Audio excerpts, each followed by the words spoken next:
Halo semua, selamat datang kembali. Hari ini kita bakal jadi detektif data dan menyelidiki salah satu misteri paling umum di dunia analisis.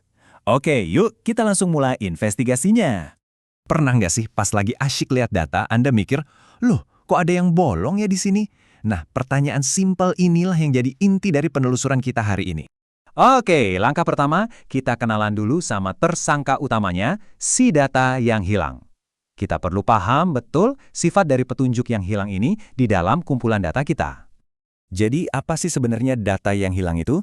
Gampangnya, ini tuh kondisi pas ada nilai yang kosong di data kita, yang bikin ada celah. Nah, jangan anggap remeh ya, celah-celah ini tuh bahaya banget loh. Ini kayak bom waktu yang bisa bikin analisis kita salah total dan keputusan kita jadi ngawur. Dan resikonya itu nggak main-main. Kalau kita cuekin aja data yang bolong ini, investigasi kita bisa berantakan. Kekuatan analisis kita jadi lemah, hasilnya bisa jadi nggak seimbang alias bias, ngurusin datanya jadi ribet banget kayak benang kusut, dan yang paling parah, kita bisa salah ambil kesimpulan. Bahaya kan? Nah, sekarang kita coba intip deh.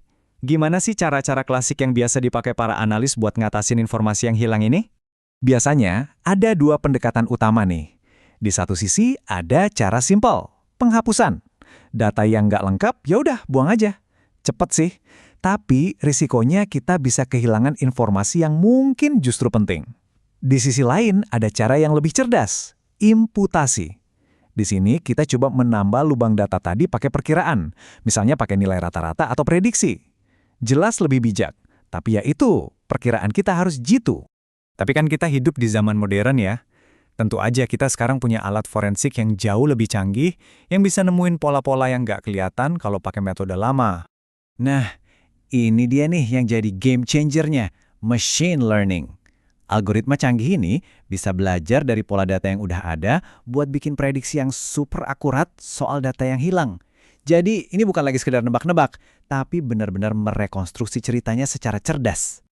Salah satu alat modern yang keren banget itu namanya KNN. Coba bayangin deh, ini tuh kayak kita nyari beberapa saksi dengan cerita yang paling mirip buat bantu ngisi detail peristiwa yang kita nggak lihat.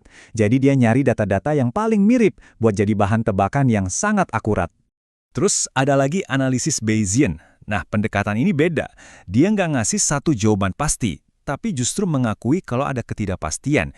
Jadi dia bakal bilang, oke, saya nggak tahu persis nilainya berapa, tapi kemungkinan besar ada di antara rentang ini.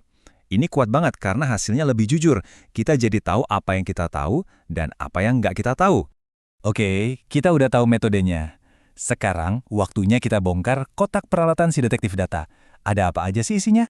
Yang pertama ada SPSS. Anggap aja ini kuda pacu andalan yang intuitif.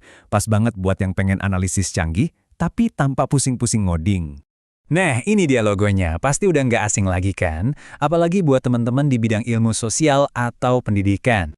Jadi kekuatan utamanya apa? Yaitu tadi, gampang banget dipakai, tampilannya grafis, jadi kita tinggal klik-klik aja buat jalanin analisis yang rumit sekalipun. Pokoknya powerful tapi tetap user-friendly. Selanjutnya, kita punya R. Nah, kalau yang ini, jagoannya para ahli statistik dan akademisi. Buat mereka yang butuh fleksibilitas tanpa batas dan metode-metode paling up-to-date. Yang bikin R spesial itu apa? Pertama, dia gratis dan open source. Kedua, super fleksibel. Karena komoditas globalnya aktif banget, ada ribuan paket tambahan yang bisa kita pasang buat ngerjain hampir semua jenis analisis yang bisa kita bayangkan. Dan yang terakhir, sang jagoan serba bisa, Python. Ini bukan cuma alat statistik biasa. Ini udah kayak pisau lipat Swissnya para data scientist, bisa buat analisis, machine learning, dan banyak lagi. Kenapa Python bisa sepopuler ini? Jawabannya ada di ekosistemnya. Ada library canggih kayak Pandas buat ngolah data, terus ada scikit-learn buat machine learning.